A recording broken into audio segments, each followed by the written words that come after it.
শ্রীমদ্ ভগবদ গীতা যথাযথ অষ্টম অধ্যায়। কালকে শ্রীপাদ গৌরধাম প্রভু 25-26 নম্বর শ্লোক আলোচনা করেছেন। আমরা আজকে 27 নম্বর শ্লোক আলোচনা করব। আপনারা সবাই গীতা নিয়েছেন? গীতা দেখি, সবার হাতে গীতাটা দেখান তো। হরে কৃষ্ণ। হরি হরে বল। কৃষ্ণ। 27 নম্বর শ্লোক ফলো করুন। 27 নম্বর শ্লোক। গীতা নেবে নৈতে স্মৃতি পার্থ জানন যোগী মুচ্যন্তি কশ্চন তস্মাৎ সর্বেষু কালেষু যুগ যুক্ত ভবার্জুন। নৈতে স্মৃতি পার্থ জানন যোগী মুচ্যন্তি কশ্চন তস্মাৎ সর্বেষু কালেষু যুগ যুক্ত ভবার্জুন। নৈতে স্মৃতি পার্থ জানন যোগী মুহ্যন্তি কশ্চন তস্মাৎ সর্বেষু কালেষু যুগ যুক্ত ভবার্জুন। ন মানে না, এতে মানে এই দুটি, সতী স্মৃতি মার্গ পার্থ হে পিতাপুত্র জানন জেনে, যোগী ভগবদ ভক্ত মুহ্যন্তি মোহগ্রস্ত কর্ষদ কোন তস্মাৎ অতএব সর্বকালেষু সর্বদা যুগযুক্ত কৃষ্ণ ভাবনায় যুক্ত ভব হও অর্জুন। হে অর্জুন। অনুবাদ ছিল প্রভুপাদ অনুবাদ তাৎপর্য। হে পার্থ, ভক্তরা এই দুটি মার্গ সম্বন্ধে অবগত হওয়া সত্ত্বেও কখনো মোহগ্রস্ত হন না।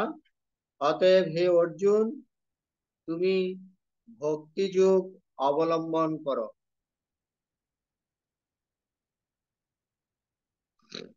তাৎপর্য। ছিল প্রভুপাদ কি জয়। শ্রীকৃষ্ণ এখানে অর্জুনকে উপদেশ দিচ্ছেন যে সংসার ত্যাগ করার জন্য জীবাত্মার বিভিন্ন মার্গ অবলম্বন করার বিষয়ে তার বিচলিত হওয়ার কোনো প্রয়োজন নেই। ভগবত ভক্তের স্বেচ্ছায় বা দৈবক্রমে প্রয়াণ নিয়ে দুশ্চিন্তা করা উচিত নয়। ভক্তের কর্তব্য হচ্ছে শ্রদ্ধেয় বিশ্বাসের সঙ্গে কৃষ্ণ ভাবনায় ভাবিত হয়ে হরে কৃষ্ণ মহামন্ত্র কীর্তন করা। তার জানা উচিত যে এই দুটি মার্গই ক্লেশকর। কৃষ্ণ ভাবনায় আবিষ্ট হবার শ্রেষ্ঠ পন্থা হচ্ছে সর্বদাই শ্রীকৃষ্ণের সেবায় যুক্ত থাকা, এবং তার ফলে ভগবত ধাম প্রাপ্তির পথ নিরাপদ, নিশ্চিত ও সরল হয়। এই শ্লোকে যুগযুক্ত কথাটি বিশেষভাবে তাৎপর্যপূর্ণ। যিনি দৃঢ়তাপূর্বক যোগ অভ্যাস করেন তিনি তার সমস্ত কার্যকলাপের মাধ্যমে নিরন্তর কৃষ্ণ ভাবনায় যুক্ত থাকেন। শ্রীল রূপ গোস্বামী তাদের উপদেশ হচ্ছে অনাসক্তস্য বিষয়ান যথার অর্হম উপযঞ্জতঃ। জড় বিষয়ের প্রতি অনাসক্ত থাকতে হবে এবং সবকিছু কৃষ্ণ ভাবনায় সম্পাদন করতে হবে। এইভাবে যুক্ত বৈরাগ্য পন্থার দ্বারা অতি সহজে পরম সিদ্ধি লাভ করা যায়। তাই এই সমস্ত বিবরণের দ্বারা ভক্ত কখনোই বিচলিত হন না, কারণ ভক্তিযোগ সাধনের ফলে তার পরম ধামে গতি লাভ করার বিষয়ে তিনি সুনিশ্চিত থাকেন। এখানে শ্রীল প্রভুপাদের প্রাঞ্জল তাৎপর্য সমাপ্ত। আমরা ইতিপূর্বে আলোচনা করেছি। গৌরধাম প্রভু কালকে বললেন যে যোগী কিভাবে যে দুইটা মার্গকে অবলম্বন করে তারা ঊর্ধ্বগতি প্রাপ্ত হন। 23 নম্বর শ্লোক থেকে আমরা দেখতে পাচ্ছি যে হে ভরশ্রেষ্ঠ, যে কালে মৃত্যু হলে যোগীরা এই জগতে প্রত্যাবর্তন করেন না সেই কালের কথা আমি তোমাকে বলি।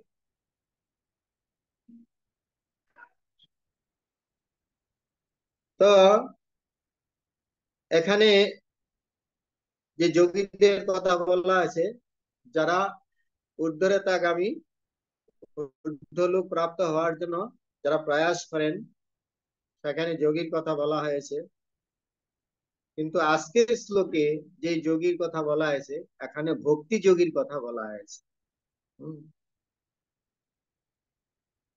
তো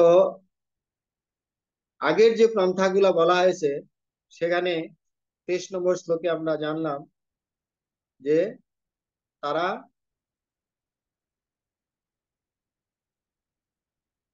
যে কালে মৃত্যু হলে যোগীরা এই জগতে প্রত্যাবর্তন করেন বা করেন না সেই কালের কথা আমি তোমাকে বলবো। 23 নম্বর শ্লোকে বলেছি। 24 নম্বর শ্লোকে বলছেন, ব্রহ্মবিদ পুরুষগণ অগ্নি জ্যোতি শুভদিন শুক্লপক্ষে বা 6 মাস উত্তরায়ণে দেহত্যাগ করলে ব্রহ্ম লাভ করেন। এখানে ব্রহ্মগতির কথা বলা হচ্ছে। 25 নম্বর শ্লোকে বলা আছে, ধূমরাত্রি কৃষ্ণপক্ষ অথবা 6 মাস দক্ষিণাকালে দেহত্যাগ করলে যোগী চন্দ্রলোক গমন পূর্বক সুখ ভোগ করার পর পুনরায় মর্তলোক প্রত্যাবর্তন করেন। এখানে যে সমস্ত যোগীর কথা বলা হয়েছে, তারা যদিও বিভিন্ন যোগ পন্থার মাধ্যমে বিভিন্ন লোক প্রাপ্ত হন বা ব্রহ্মজ্যোতিতে যদি তারা গমন করেন, তবু তাদের এই ধরাধামে আবার ফিরে আসার সম্ভাবনা থাকে। সেরকম 26 নম্বর শ্লোকে বলা হয়েছিল, বৈদিক মতে এই জগৎ থেকে দেহত্যাগের দুইটি মার্গ, একটি হচ্ছে শুক্ল আর একটি হচ্ছে কৃষ্ণ মার্গ। শুক্ল মার্গে দেহত্যাগ করলে তাকে ফিরে আসতে হয়, কিন্তু কৃষ্ণ মার্গে দেহত্যাগ করলে ফিরে আসতে। এখানে কৃষ্ণ মার্গে যে কথা বলা হয়েছে সেটা ব্রহ্ম প্রাপ্তির কথা বলা হয়েছে। এখানে আজকের শ্লোকে যে ভগবান বলছেন অর্জুনকে উদ্দেশ্য করে, যে এই তিনটা শ্লোকের মূল বিষয়বস্তু 27 নম্বর শ্লোকে বলছেন, 4টা শ্লোকের, হে পার্থ, ভক্তরা এই দুটি মার্গ মানে একটা হচ্ছে শুক্ল পক্ষ আর একটা হচ্ছে কৃষ্ণ পক্ষ। তো যারা ভগবত ভক্ত, কৃষ্ণ ভাবনাময় ভক্ত, তারা দুটা মার্গকেই উপেক্ষা করেন। কেননা এখানে ভগবান শ্রীকৃষ্ণ বলছেন যে হে অর্জুন, তুমি ভক্তি যুগ অবলম্বন করো। ভক্তি যুগ অবলম্বন করার কথা বলা হয়েছে। কেন? বিভিন্ন যুগের যে পদ্ধতি, বিভিন্ন যে পন্থা, সত্য ত্রেতা দ্বাপর কলি, এবং কলিযুগের যে ভগবানকে লাভ করা পন্থা, এটা সম্পূর্ণ আলাদা ভাবে এখানে উল্লেখ করা হয়েছে। প্রভুপাদ যে ইতিপূর্বে যে শ্লোকগুলাতে যোগীদের কথা বলেছেন, সেটা তথাকথিত যে যোগী যারা ঊর্ধ্বরেতাগামী, ঊর্ধ্বলোক প্রাপ্তির জন্য চেষ্টা করে, সেই সমস্ত যোগীর কথা বলেছেন। কিন্তু এখানে যে যোগীর কথা বলা হয়েছে, শব্দার্থতে দেখুন, প্রভুপাদ বলছেন যে এখানে যোগী শব্দে এখানে ভগবত ভক্তদের কথা বলা হয়েছে। আর যুগযুক্ত মানে কৃষ্ণ ভাবনাময় যুক্তের কথা বলা হয়েছে। আপনারা একটু চিন্তা করে দেখুন যে ইতিপূর্বে যে আমাদের আলোচনা করা হয়েছে দুটি মার্গের কথা, এগুলি কলিযুগে আমাদের দ্বারা কারোর দ্বারাই সম্ভব নয়। এখানে ভগবান শ্রীকৃষ্ণ অর্জুনকে বলেছেন যে অর্জুন, সংসার ত্যাগ করার জন্য জীবাত্মার বিভিন্ন মার্গ অবলম্বন করার বিষয়ে তার বিচলিত হবার কোনো প্রয়োজন নেই। কেননা এটা অত্যন্ত কঠিন মার্গ।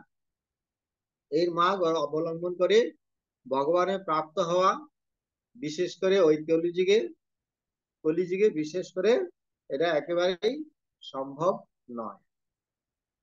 হ্যাঁ, শাস্ত্রে বলা হয়েছে ক্লেশ অধিকতর তেষাম অব্যক্ত আসক্ত চেতসাম অব্যক্ত হি গতির দুঃখম দেহ বুদ্ধি অব্যাহতি।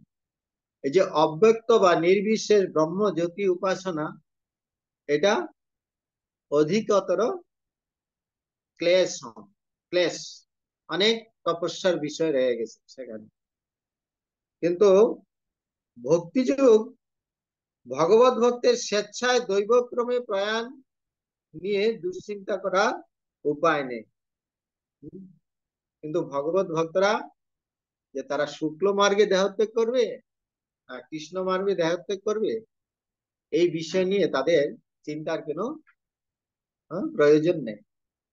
কেননা এখানে ভক্তি যুগ অবলম্বন করার কথা বলা হয়েছে। এখানে আমরা পূর্বে দেখতে পাচ্ছি 7ম অধ্যায়ে 19 নম্বর শ্লোকে ভগবান বলেছেন বহুনাম জন্মনামন্তে জ্ঞানবান প্রপদ্যন্তে বাসুদেবের সর্বমিতি সমহাত্মা সুদুর্লভ।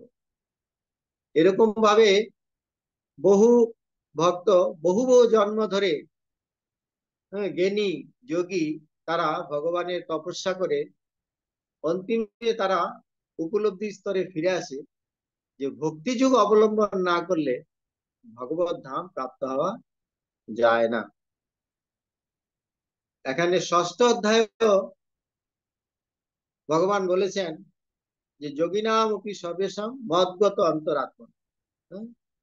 শ্রেষ্ঠ যোগী হচ্ছেন যিনি তার চিত্তকে আমার ভাবনায় যুক্ত করেছেন, তিনি হচ্ছেন শ্রেষ্ঠ যোগী।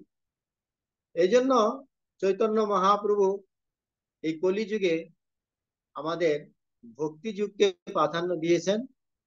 তিনি কি বলেছেন যে যজ্ঞ কলিযুগে যজ্ঞস্মি জপ যজ্ঞ, কলিযুগে নাম সংকীর্তন, সত্যতে তপস্যা, ত্রেতায় যজ্ঞ, আর দাপরে অর্চন, কলিতে নাম সংকীর্তন। কেন? কলিযুগে মানুষের অল্প আয়ু, অল্প স্মৃতি, অল্প মেধা, এই জন্য ভগবান কলিযুগের উপযোগ জীবের পন্থা দিয়েছেন এই ভক্তি যুগ। কেননা বলা হয়েছে যে নাম নামকারী বহুদা নিজ সর্বশক্তি ন নিয়মিত স্মরণেন কাল। ভগবান এই কলিযুগের জন্য যে হরিনাম দিয়েছেন, এই হরিনামের মাধ্যমে তিনি সমস্ত শক্তি অর্পণ করেছেন।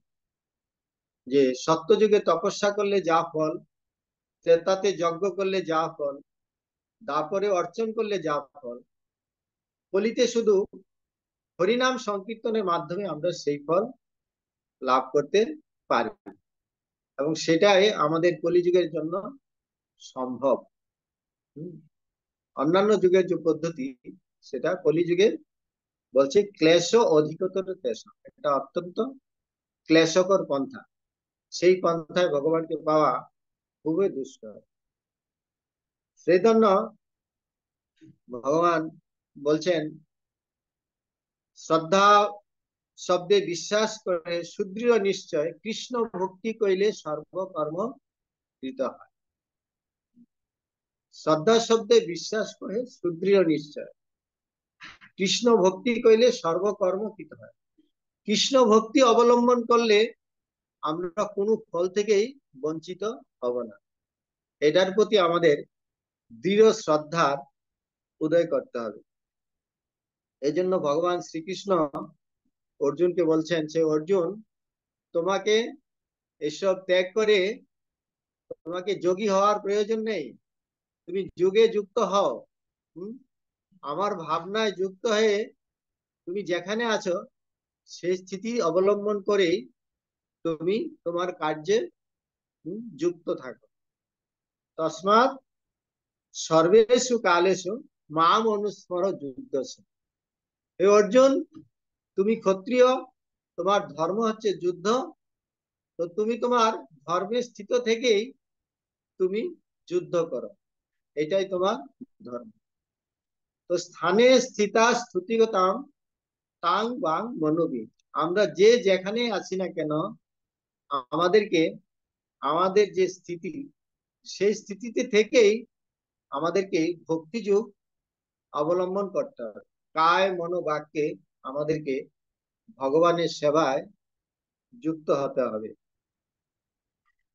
এখানে তাৎপর্যে শিল রূপ গোস্বামী বলছেন, অনাসক্তস্য বিষয়ান যথার অর্হম উপযঞ্জতে। হ্যাঁ, এখানে যুক্ত বৈরাগ্যের কথা বলা আছে। এখানে আমাদের কোনো কিছু ত্যাগ করার কথা বলা হচ্ছে না।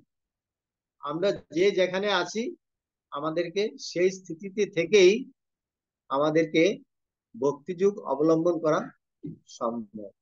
আমাদের কায় মনোবাক্যে আমাদেরকে ভগবানের সেবায় যুক্ত থাকার জন্য শিল রূপ গোস্বামী এই তাৎপর্যে এখানে শিল প্রভুপাদ উল্লেখ করেছেন যে বিষয়ের প্রতি অনাসক্ত হয়ে আমাদের কর্ম করে যেতে হবে। যখন শিল রঘুনাথ দাস গোস্বামী চৈতন্য মহাপ্রভুর কাছে, চৈতন্য মহাপ্রভুর সাথে সাক্ষাৎ হয়, তখন মহাপ্রভু রঘুনাথ দাস গোস্বামীকে বলেছেন, এই রঘুনাথ, হঠাৎ করে গৃহ ত্যাগ করার দরকার নেই, তুমি তুমি যথাযোগ্য বিষয় ভুঞ্জ অনাসক্ত হইয়া, তুমি যেখানে যে স্থিতিতে আছো সেখানে থেকেই অনাসক্ত হয়ে তোমার কার্য তুমি করে যাও, অচিরাত তোমাকে কৃষ্ণ কৃপা করবেন। এইভাবে আমাদেরকে যে পন্থা, কলিযুগের পন্থা চৈতন্য মহাপ্রভু দিয়েছেন, সেই পন্থাতে শ্রীল প্রভুপাদ ভগবত গীতার প্রত্যেকটি শ্লোক অনুবাদ এবং তাৎপর্যে তিনি এই ভক্তি যুগের কথা উল্লেখ করেছেন। ইতিপূর্বে 23 থেকে যে 27 নম্বর শ্লোক অব্দি যে আলোচনাগুলো করা হয়েছে, এখানে তার মূল বিষয়বস্তু 27 এবং 28 নম্বর শ্লোকে তার সমাধান দিয়েছেন। আমরা 28 নম্বর শ্লোকে গেলে দেখতে পাবো, সেখানে ভগবান বলছেন যে তুমি যদি ভক্তি যুগ অবলম্বন করো, তুমি কোনো কিছুর ফলেই বঞ্চিত হবে না। এখানে ভক্তি যুগ অবলম্বন করলে তুমি কোনো ফলেই বঞ্চিত হবে না। বেদ পাঠ, যজ্ঞ অনুষ্ঠান, তপস্যা, দান আদি যত প্রকার জ্ঞান কর্মের সাধন আছে, সেই সমুদয়ের ফল যোগী বা ভক্ত ভক্তি যুগ দ্বারা লাভ করে আদি পরম ধাম প্রাপ্ত। কলিযুগে এই ভগবত ধাম প্রাপ্ত হওয়ার জন্য এই ভক্তি যুগকেই প্রাধান্য দেওয়া হচ্ছে। এখানে ভক্তি মানে কি সেটা আমাদেরকে বুঝতে হবে। ভগবান বলছেন, ভক্তা মাম অভিজানাতি, ভক্তির মাধ্যমেই আমাকে একমাত্র লাভ করা যায়। ভক্তি মানে কৃষ্ণ ভাবনাময় কর্মকে বলা হচ্ছে ভক্তি। আমাদের সমস্ত ইন্দ্রিয় দিয়ে, আমাদের ইন্দ্রিয়ের যে অধীশ্বর ভগবান ঋষিকেশ শ্রীকৃষ্ণ, তার সেবায় যুক্ত থাকার কথা বলা হয়েছে। এখানে কর্ম ত্যাগ করার কথা বলা হয়। আমাদের সমস্ত কর্মকে ভগবানের সেবায় যুক্ত করতে হবে।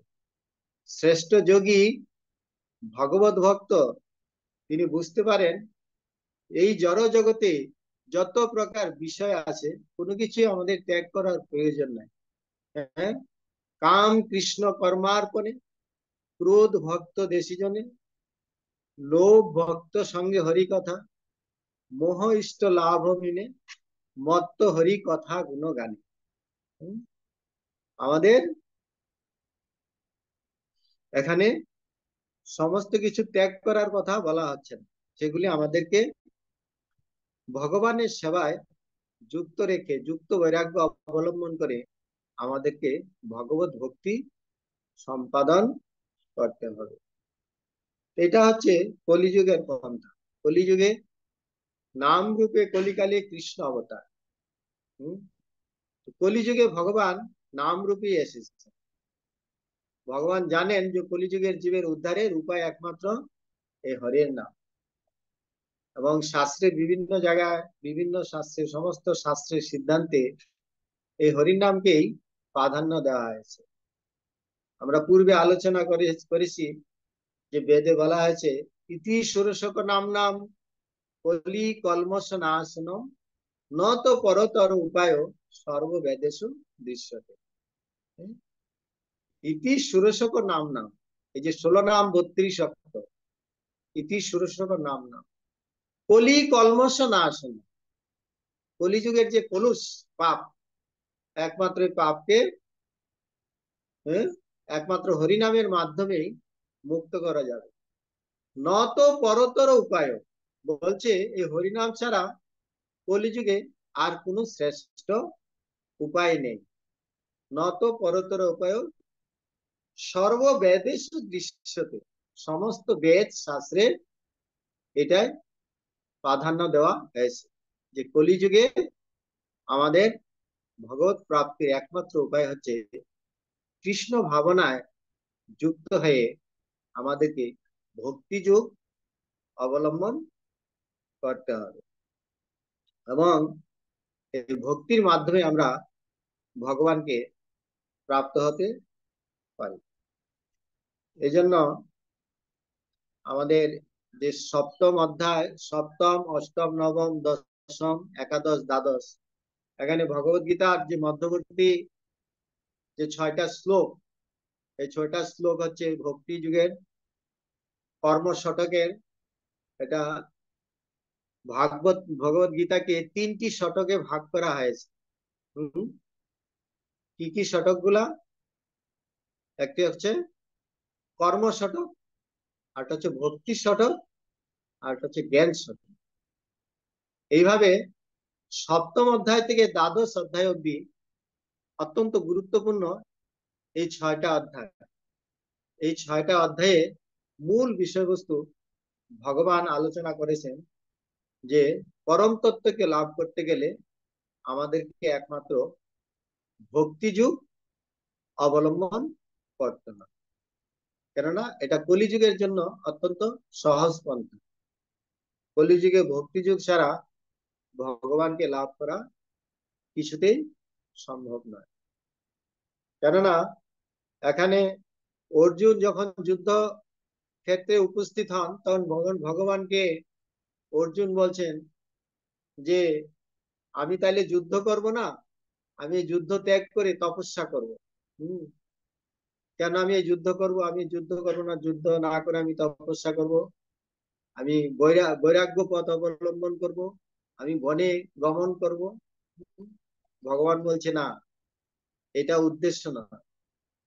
তোমার উদ্দেশ্য হচ্ছে আমরা যে যেই স্থানে আছি সেই স্থানে থেকেই আমাদেরকে ভগবানের সেবায় যুক্ত থাকতে হবে, তাতে আমাদের ভগবানকে লাভ করা অত্যন্ত সহজ উপায় হবে। সেই জন্য ভগবান শ্রীকৃষ্ণ অর্জুনকে বলছে তসমাৎ সর্বেষু কালেষু মাম অনুস্মর যুদ্ধ, আমাকে অনুসরণ করে তুমি তোমার যুদ্ধে নিয়ে যেতে থাকো, এটাই তোমার ধর্ম। এবং শাস্ত্রে বলা হয়েছে চৈতন্য চরিতামৃতে আমরা প্রায় কৃষ্ণের সংসার করো ছাড়ি অনাচার, সংসার ত্যাগ করার কথা বলা হয়নি এখানে। সংসারে থেকেই এই সংসারকে আমরা কি করে কৃষ্ণ ভাবনাময় ভাবে তৈরি করব সেটাই এখানে বলা হয়েছে। কৃষ্ণের সংসার, এই সংসারটাকে আমরা ত্যাগ করতে পারি, এই সংসারটাকে আমরা কৃষ্ণের সেবায় যুক্ত করতে পারি। এটাই আমাদের কলিযুগের শিক্ষা, যে চৈতন্য মহাপ্রভু আমাদেরকে এই মার্গ দেখিয়েছেন এবং আমাদের গোস্বামীগণ বলেছেন যে এটাতে আমাদের যুক্ত বৈরাগ্য অবলম্বন করতে হবে, এটাকে বলে যুক্ত বৈরাগ্য। এই জগতের কোনো বিষয়ে আমাদের ত্যাগ করার কোনো প্রয়োজন নেই। ঈশাবাস্যম ইদম সর্বম যৎ কিঞ্চিত জগতাং জগৎ তেনে ত্যক্তেন ভুঞ্জিত মা গির কস্য সিদ্ধ ধন। এই বিশ্ব চরাচরে যা কিছু আছে সবকিছুই ভগবান দিয়েছেন, এবং সবকিছুকে আমরা কিভাবে ভগবানের সেবায় যুক্ত করতে পারি সেটা হচ্ছে আমাদের মূল পন্থা। কোনো কিছু আমাদের ত্যাগ করার কথা এখানে বলা হচ্ছে না। এই জন্য বলছে এই জড় জগতের প্রতি অনাসক্ত থাকতে হবে, কিন্তু কৃষ্ণ ভাবনাময় কর্মে সম্পাদন করতে হবে। এটাকে বলা হচ্ছে যুক্ত বৈরাগ্য। তাই এই সমস্ত বিবরণের দ্বারা ভক্ত কখনোই বিচলিত হন না, কারণ ভক্তিযোগ সাধনের ফলে পরম ধামে গতি লাভ করার বিষয়ে তিনি সুনিশ্চিত থাকেন। আমাদেরকে নিশ্চিত, হ্যাঁ, সিদ্ধান্তে ফিরে আসতে হবে যে আমাদের এই ভক্তিযোগ অবলম্বন করলে আমরা ভগবানকে প্রাপ্ত হতে পারি। এটা হচ্ছে সমস্ত শাস্ত্রের সিদ্ধান্ত। এবং কৃষ্ণ ভক্তি করিলে সর্বকর্ম কৃত হয়। কৃষ্ণ ভক্তি করলেই আমরা সমস্ত কিছুর ফল লাভ করতে পারবো। এটা আমাদের এই অধ্যায়ে, অষ্টম অধ্যায় যা আমরা আলোচনা করলাম, তার বিষয়বস্তু, সার বস্তু সেখানে কালকে আমরা শ্রবণ করব, যদি প্রভু আলোচনা করেন ভালো, নাহলে আমরা আলোচনা করব যে 28 নম্বর শ্লোকে ভগবান এই অধ্যায়ের মূল বিষয়বস্তু আলোচনা করেছেন যে ভক্তিযুগ। এই ভক্তিযুগ মাধ্যমে আমরা সমস্ত কিছু অন্য যে সব পন্থা, যে জ্ঞান, তপস্যা, বিভিন্ন মার্গের কথা বলা হয়েছে, সেগুলি আমাদের প্রয়োজন নাই। এই ভক্তিযুগের মাধ্যমে আমরা ভগবানকে লাভ করতে পারব। হরে কৃষ্ণ। আমরা এখানে আলোচনা সমাপ্ত করব। যদি আলোচনার মাধ্যমে আপনাদের কোনো প্রশ্ন জাগে, মন্তব্য থাকে, বলতে পারেন।